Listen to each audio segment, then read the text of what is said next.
আসসালামু আলাইকুম। আশা করি সবাই ভালো আছেন।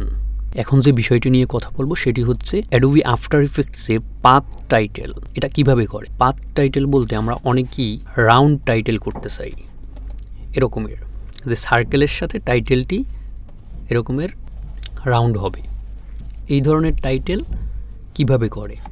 আবার এই যে এখানে আমরা একটা লাইন টানবো পাথ পেন টুলস দিয়ে, ওইটার সাথে কিভাবে টাইটেলটি করব। দেখুন এখানে কত মজার একটি ব্যাপার। আমি এই যে লাইনটি আমি যেদিকে নিচ্ছি আমার টাইটেলটি ঠিক সেদিকে যাচ্ছে। তাহলে আমরা এই টাইটেলগুলো ডিলিট করে দিয়ে নতুন করে টাইটেলটি করি। একটু মনিটরটা বড় করে নিলাম।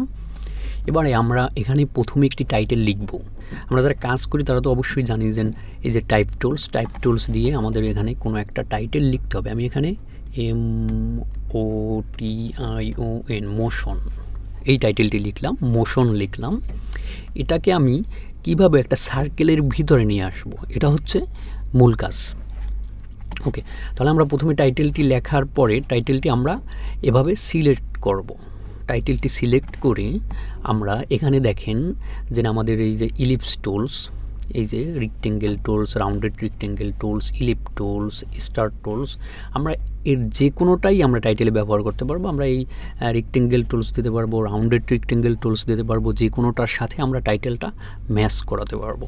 আমি যদি একটা সার্কেলের ভিতরে টাইটেলটা নিতে চাই তাহলে যেটি আমাকে করতে হবে এই যে ইলিপস টুলস, এই টুলসটিকে সিলেক্ট করতে হবে। টাইটেলটি সিলেক্ট থাকবে, তারপর আমার একটা সার্কেল নিতে হবে, শিফট ধরে একটা সার্কেল নিলাম। খেয়াল রাখতে হবে অবশ্যই আমি যে টাইটেলটি লিখলাম এই লেয়ারটি সিলেক্ট আছে কিনা। যদি এই লেয়ারটি সিলেক্ট না থাকে তাহলে কিন্তু একই লেয়ারে সার্কেলটি পড়বে না। দেখেন আমার কিন্তু এখানে লেয়ার একটা, সার্কেল এবং টাইটেল দুইটাই এক লেয়ারে। কিন্তু আমি একটু কমান্ড জেড দেই, ব্যাকে যাই, তারপর এখানে সিলেকশনটা উঠিয়ে তারপর দিয়ে দেখাই। এখন কিন্তু আলাদা একটা আমার যেই সার্কেলটির একটা আলাদা লেয়ার এখন কিন্তু হবে না। আমাকে অবশ্যই খেয়াল রাখতে হবে। আমি আবার একটু ব্যাকে গিয়ে দেখাই যে আমার এই টাইটেলের লেয়ারটি, যে লেখাটি লিখলাম এই লেয়ারটি সিলেক্ট রেখে তারপর এখান থেকে আমার ইলিপস টুলস এটিকে সিলেক্ট করে তারপর এরকম আমি শিফট ধরে একেবারে পুরো বৃত্তের মতন করে নিলাম, একটা সার্কেল নিলাম। এবারে আমি সিলেকশন টুল সিলেক্ট করে ইচ্ছে করলে এটাকে আমি সেন্টারে রাখতে পারি, রাখতে হবে এমন কোনো বাধ্যবাধকতা নেই। যে আমি সৌন্দর্যের জন্য আমি এটাকে একেবারে সেন্টার পয়েন্টে রাখলাম। এখন বিষয়টি হচ্ছে আমি যখন টাইটেল লেয়ারটি সিলেক্ট করে তারপর সার্কেলটি নিলাম তখন কিন্তু একই লেয়ারে সার্কেল এবং টাইটেল, এটা খেয়াল রাখতে হবে। এটাই হচ্ছে মূল বিষয়। তারপর আসি, আমি এই লেয়ারটি সিলেক্ট করে এটার অপশনগুলো অবশ্যই আমরা এই যে তীর চিহ্নের মতন যে আইকনটি এটা খোলার সাথে সাথে আমরা এখানে টেক্সট নামে একটি অপশন পাবো। এই টেক্সটের ভিতরে গেলে দেখেন সোর্স টেক্সট, পাথ অপশন, মোর অপশন, অনেকগুলো অপশন এখানে দেখা যাচ্ছে। আমরা পাথ অপশনে যাব।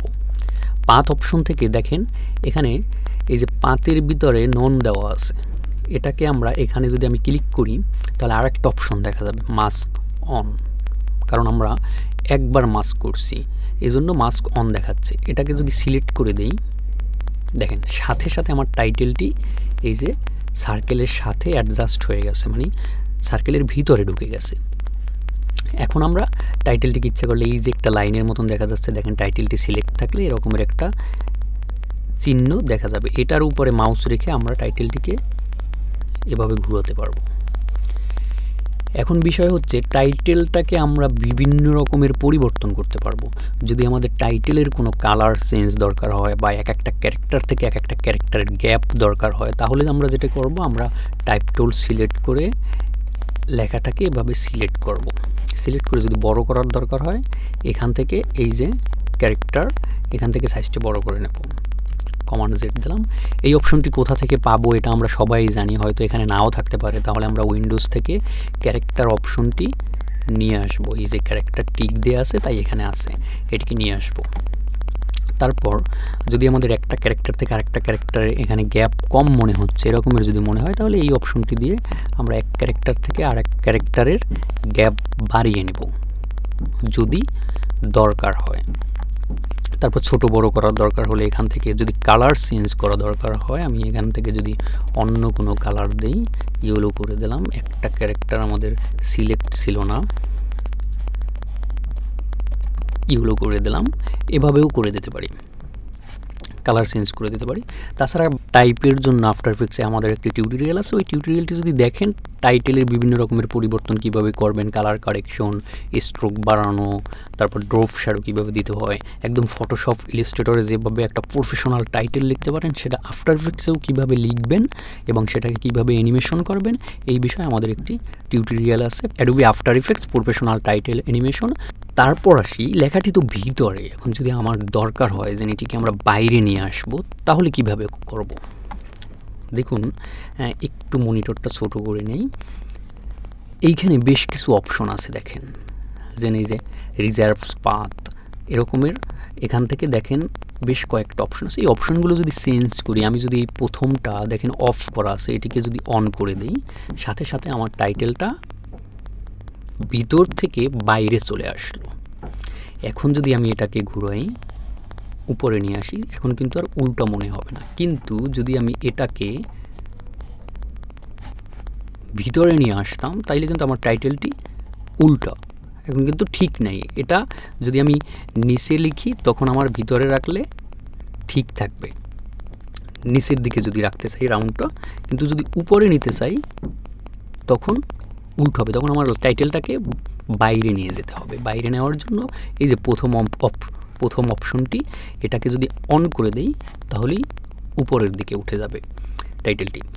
ওকে, হ্যাঁ, তাছাড়াও আরও অনেকগুলো অপশন আছে দেখেন। এখানে আরেকটা বিষয় আছে, এই যে দ্বিতীয়টি যদি আমি বন্ধ করে দেই, দেখেন আমার ক্যারেক্টারটা প্রত্যেকটা ক্যারেক্টার আলাদা আলাদাভাবে সোজা হয়ে গেছে। এখন যদি আমি এটাকে মুভ করাই, দেখেন এটা কিন্তু ক্যারেক্টার সোজাই থাকবে, আমি যেদিকেই নেই ক্যারেক্টার সোজা থাকবে। ডিজাইনের ক্ষেত্রে এই বিষয়টাও অনেক সময় দরকার হয়। তারপর নিচের যে অপশনটা তৃতীয়টা, এটাকে যদি অন করি, দেখেন এটার সুবিধাটা হচ্ছে টাইটেলটা এলোমেলো এরকমের অনেক সময় দরকার হয়, যে কয়টা ক্যারেক্টারগুলো এরকমের এলোমেলোভাবে সাজানোর দরকার হয় অনেক সময় বিভিন্ন অ্যানিমেশনের ক্ষেত্রে, সেক্ষেত্রে আপনি এই বিষয়টি করতে পারেন। এখন যদি মাঝখানেরটিও যদি অন করে দেই একসাথে তাহলে কেমন হয়, তাহলে আবার সবগুলো বাইরে চলে গেল, ক্যারেক্টারগুলো এলোমেলো হয়ে সবগুলো বাইরে চলে গেল। এভাবে ক্যারেক্টারগুলোকে এরকমের সাজিয়ে বিভিন্ন রকমের টাইটেল অ্যানিমেশন করা সম্ভব। তারপর এখান থেকে এই নিচের অপশনগুলো বাড়ালে কমালে দেখেন আমরা এখান থেকে যে মুভ করাচ্ছিলাম টাইটেলগুলোকে, ক্যারেক্টারগুলোকে, ঠিক একই, এখান থেকে বাড়ালে কমালেও এগুলো এরকমের মুভ করানো যাবে। তাহলে আমরা এটাকে বন্ধ করে দিলাম। আবার যদি আমি এখানে MOTION মোশন লিখলাম, এবারে যে বিষয়টি দেখাবো, এই লেয়ারটি, এখন যে মোশনটি লিখলাম এই লেয়ারটি আমার অবশ্যই সিলেক্ট থাকতে হবে। অনেক সময় এরকমের দরকার হয় আমার এখান থেকে টাইটেলটি ঘুরে এরকমের আর কি বিভিন্ন রকমের অ্যাঙ্গেলে ঘুরিয়ে ঘুরিয়ে লেখার দরকার হয়। যদি এ ধরনের কোনো টাইটেলের দরকার হয় সেক্ষেত্রে আমরা এই যে পেন টুলস ব্যবহার করতে পারি। যদি পেন টুলসটি সিলেক্ট করে এই টাইটেলের লেয়ারটি সিলেক্ট করে তারপর যদি আমি পেন টুলস এইভাবে পেন টুলসে দিয়ে আমি যেই দিকে পাত করব, আমার কিন্তু দেখেন এই যে পেন টুলস দিয়ে লাইনটা আর কি পাত করলাম, এটা কিন্তু আর টাইটেলের লেয়ারটা কিন্তু একই লেয়ারের ভিতরে, এইটা অবশ্যই খেয়াল রাখতে হবে। তারপর যদি আমি এই লেয়ারের অপশনে যাই, টেক্সটে যাই, তারপর পাত অপশনে যাই, তারপর এখান থেকে যদি মাস্ক অন দেখিয়ে দেই, এখন দেখেন টাইটেলটি এটার সাথে চলে আসছে। এখন আমি সিলেকশন টুল সিলেক্ট করে তারপর এটাকে দেখেন আমি যেদিকেই নেব এই লাইন যেদিকে ওই দিকে যাবে, এই লাইনটাকে ফলো করে টাইটেলটি যা খুশি তাই করতে পারবেন। এখন এটাকে কিন্তু এভাবে অ্যানিমেশনও করা যায় যদি আমি চাই। দেখেন আমি যদি এই টাইটেলটিকে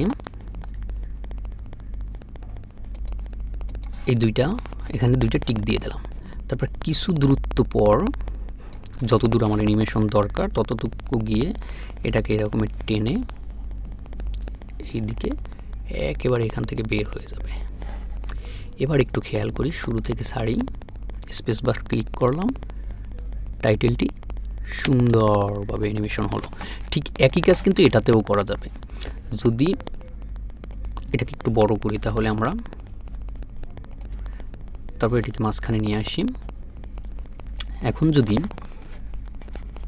আমরা এই টাইটেলটির অপশন বারের এই দুইটা অপশন আমরা এখান থেকে সিলেক্ট করে দিলাম, তারপর একটু দূরত্ব পরে এটাকে আমরা এভাবে ঘুরাতে থাকলাম। তারপর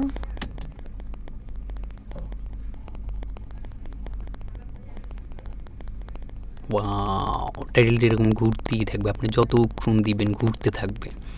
তাহলে এইভাবেও আমরা একটা প্রফেশনাল টাইটেল অ্যানিমেশন করতে পারি। ভালো থাকবেন সবাই, আল্লাহ হাফেজ।